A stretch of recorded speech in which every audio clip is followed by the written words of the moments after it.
what I'm going to do now is I'm going to try to demo some of the tools and the methods I use to create these things, so that you can use them when creating your own logo. So you'll know how to use some of Illustrator's features as you create your logos. Okay, so first of all, this first one I did was, creating this mouse arrow, and to do that I had to use my grid. So I'll show my grid. View, under View, you go to View and Show Grid, and you can see each one of these blocks, it matches up perfectly. But to get to objects to snap to the grid, you have to go to View, Snap to Grid, and then each time I make a box, it's going to be, it's going to snap to the grid. So I just made a whole bunch of those in the shape of a mouse arrow. So if you need to create something that is very boxy like this, you can use the grid to do that.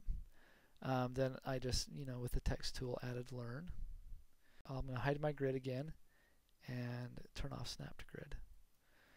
Okay, this next one, the pencil, you may be asking, how did I create this pencil shape? Again, I love the pen tool. The pen tool is a great tool. You can draw anything with it. So to do this one, I just just tried to draw the shape of a pencil with the pen tool. So if you click, click, click, you can draw angular shapes. And then I just went through and just one click at a time, and you can do this fairly quickly. Tried to draw that pen shape. Then I went to Effect, under Stylize, Round Corners, and then it's going to ask me how wide to make it, and I just chose that wide, and then that rounds all the corners for you so it doesn't look so rough. Okay, so that's basically, then I, once I got to that point, I would grab anchor points and pull them with the direct selection tool.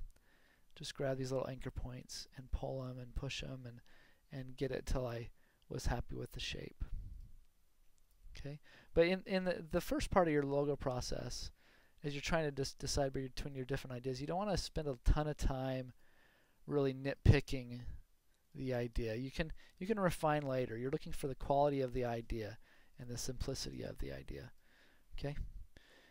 Then on this one, pretty simple. I took the rotation tool, which is right here, and then rotated it. But remember, you can use the rotation tool, or if you have the selection tool, you can just click on it and then wait for that round arrow to come up, and then hold the Shift key as you move around, and it will snap.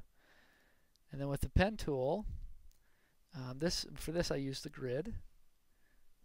Okay, let's zoom in a little bit and make an arrow. Okay, and I hit Snap to Grid. And then I just made a little play icon. And I think that's too tall, so I'm going to make it a little shorter. That's a little bit better. Okay, then we go up to View, Hide Grid, and you can use the shortcuts for this as well. Let's see, there it is.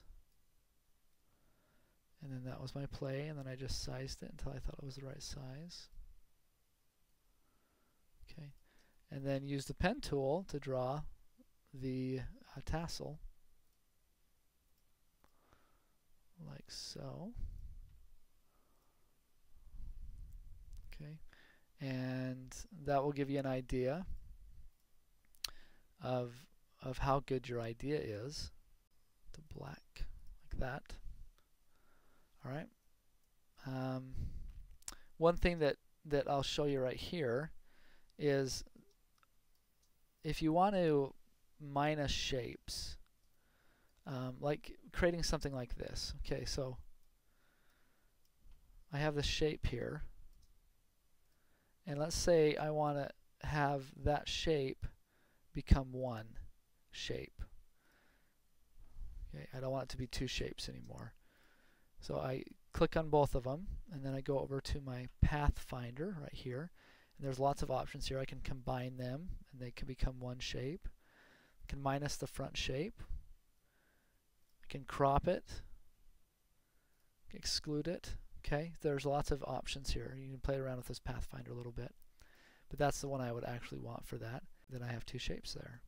Okay, that's one of the tricks Illustrator you can use the Pathfinder to do that. All right, so let's go over to my final idea.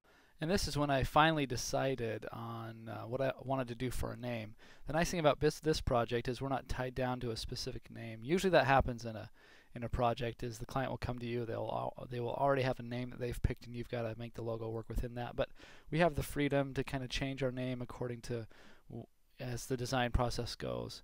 I had this design school, but the magnifying glass and design school didn't seem to go very well. I don't know if they really communicated well together, and so I came up with this design tour. I think the word tour and the magnifying glass, you know, we're taking a closer look, we're taking a tour of design. I think that worked a lot better.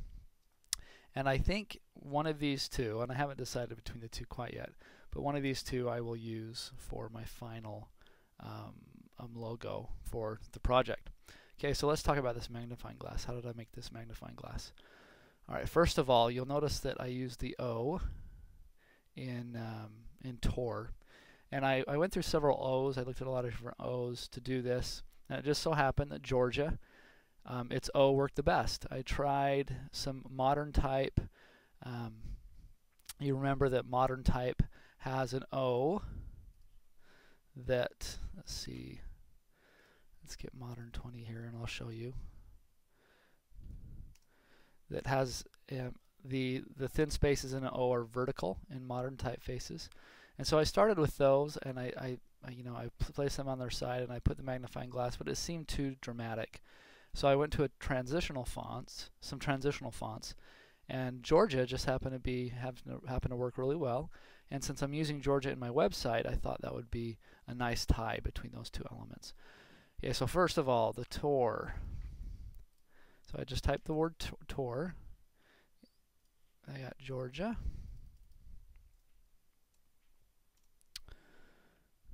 And I took the typeface, that Tor word. You go up to Object, you go up to Type, Create Outlines. Okay, and it creates your type into an object. All these are separate objects now, but they're grouped together, so I need to ungroup them. And then I'm going to rotate this 45 degrees by holding the Shift key. And now I'll draw this little shape. And how I did that, I just used the pen tool, zoomed in on it a little bit, and then if you click on the pen tool and click and hold, you'll see these little points that come out. And I use those for my curves. Those create curves. Okay, so I clicked and held again, and you can do this part very quickly. Clicked and held again, and then clicked and held on the last one. Okay, until I thought that loop was about the right size. Now I can grab the Convert Anchor Point tool, and I can grab these points and kind of just pull them out a little bit. You can also do this with the Direct Selection tool. You can play around with these anchor points until you're satisfied with the shape. Okay, I think I'm just about there. I think this anchor point, though, is a little, doesn't seem quite straight enough. And this is when, you know, you just kind of play things until you like it. I think that's a little too far. Okay, now I'm going to draw the other part of the handle. There's two pieces. So I'm going to go out here, I'm going to pull it out a little bit, and I want this to also be a curve again, about there, and this is going to have to be, oops,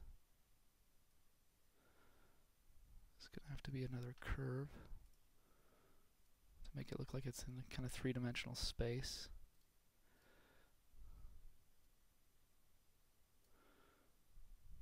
Alright, I think that's good. And then we'll take this one and make this one white. There.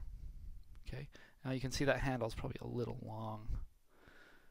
So I'm going to take this, I'm going to pull it up further, like that. Okay, that's a little bit better. And we have our magnifying glass. Now you can see here this one that I made earlier was a little bit thinner, so I may try to look at those and decide which one I like better. And then finally I just typed the word design. And I wanted to soften it up a little bit, make it look a little more friendly, maybe add some sophistication. So I used, oops, I wanted to add a little bit of sophistication. So I used Georgia Italic and made the Tor the dominant word. So I want that to be the focus. So I shrunk that down. And there you go. Now, one thing you need to pay attention to as you design your logo is spacing between the letters.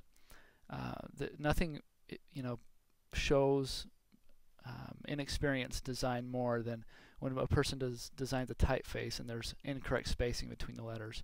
And the computer always doesn't do it perfectly. You can see here that the G and the N have too much space between them.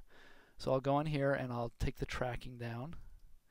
And a quick way to do this is just hold your Option or Alt key and just use your arrow keys. And it does it in 20-point increments, probably a little bit too much. So I'm going to go to 18. It's a little bit better. So you just need to kind of be aware.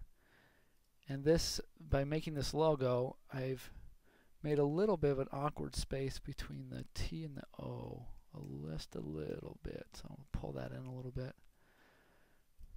Make that space a little bit more consistent between those. Like so. I think the design is pretty good now. The spaces all seem pretty good. The D maybe a little bit, maybe just 10 closer. Okay. Maybe that's a little too much. Maybe -5. There we go. And as you work on that, you'll get more and more of an eye for that. All right. So there is our logo. Thank you.